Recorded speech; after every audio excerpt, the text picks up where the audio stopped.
Wow, had a time of excitement this morning with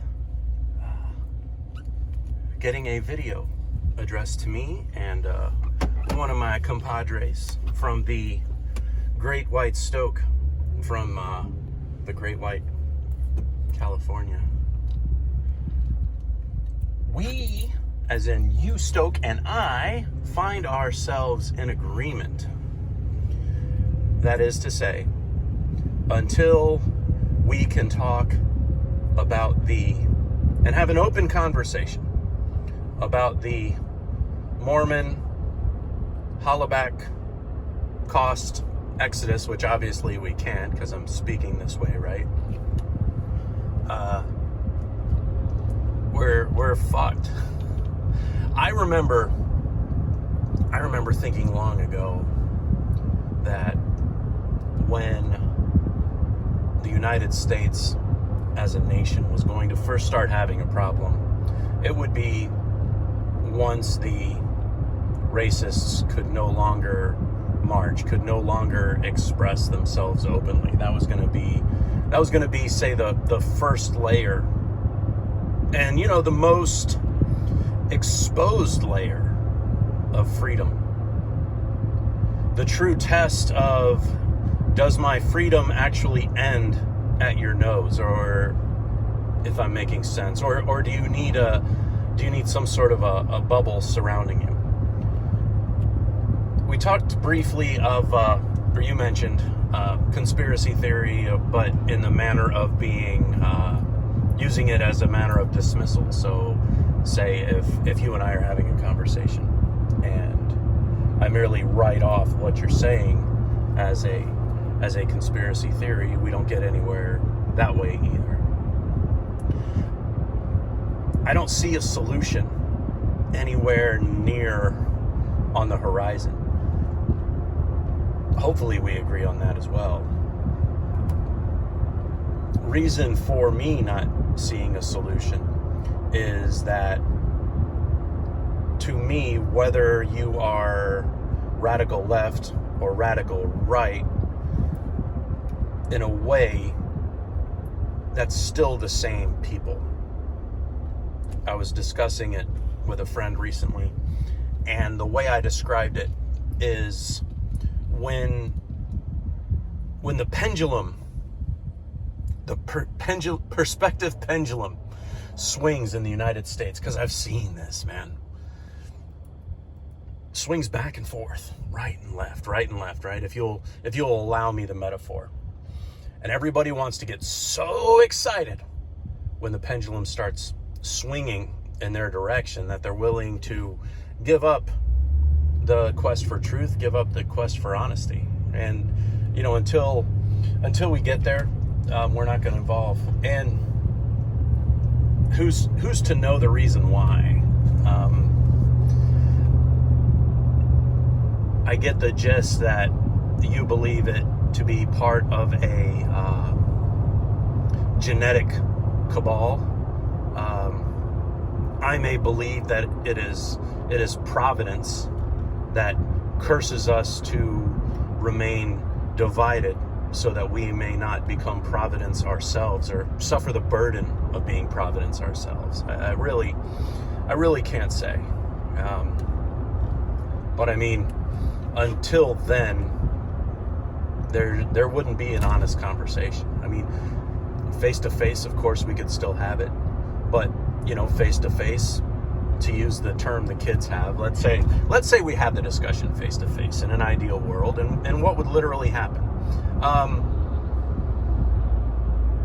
You look at things one way, I may look at things another way, and you have, as the kids say, your receipts, and I have, as the kids say, my receipts, and we compare receipts. And I look at your receipts and I'm like, oh, that's invalid. Or I reject the conclusion of that receipt. Here, look at mine. And I reject your receipt, vice versa. And we go back and forth, which it's almost like a ping pong match that would be difficult enough in person as we talk to each other with an open heart and an open mind, which I believe we have, because this conversation is continuing. You're allotting me benevolence and agape love, and hopefully you're feeling it likewise. There's events based on, my understanding, your age and my age. It is absolutely impossible that you or I are able to have a completely honest and completely accurate witness of an event. So it boils down to our argument of being, how legitimate are our receipts,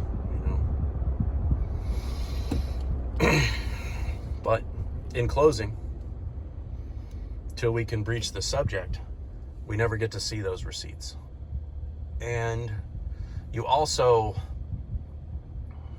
it's been a while since I've actually seen it, but I think they use it as, how do I put this? It's, say when a person of, let's call them the Sand People from Star Wars, one of the marks against a sand person of Star Wars, I remember seeing this, was like, Mormon hollaback denier. And I was like, well, I won't lie. First time I saw that, it did elicit a response. And, the reason for that. And I'll briefly, I'm going to try. Let's try and share some receipts. Growing up, on my grandmother's side, my patriarchal grandmother, we are more recently descended from Mennonites, and I'm related to some key people who settled the United States of America. Family has a fort in New York that, while I get a discount for going in, I still have to pay to visit my own fort. But anyway,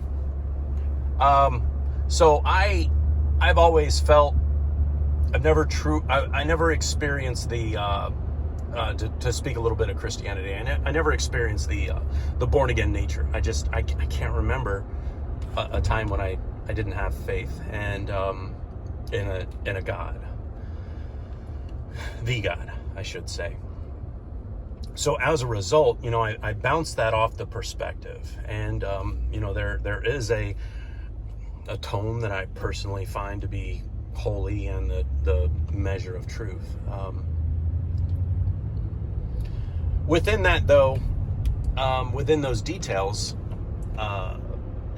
it's just an interesting twist and turn, and the pitfalls that evil has used to keep us from salvation, and the problem is, and I worry about how far it's come or how far it's gone, or if there's a way to pull back from it, but even more pitfalls are established by the principalities of our nation and modern nation, and it gets worse the more modern it becomes, and it gets worse the more primitive it becomes, to the point of genocide.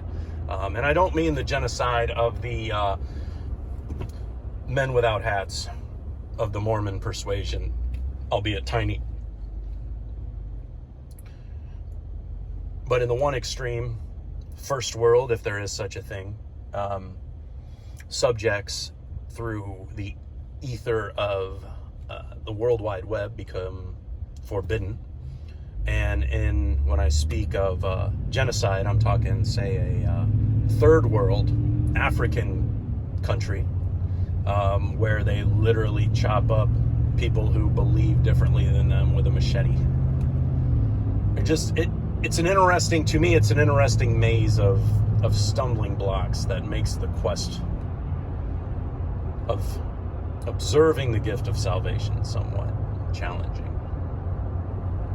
My concern of your perspective, and man, I wish I wish we could have an honest conversation about this, or honest and open. You know, my concern, my main and only concern, is how far one fortifies themselves with a particular fleshly belief that detaches us from spiritual truth. So to me, that's the end of this all. You know, that's the final culmination. Would be what I am most cool with would be you and me in a glorified state for eternity. So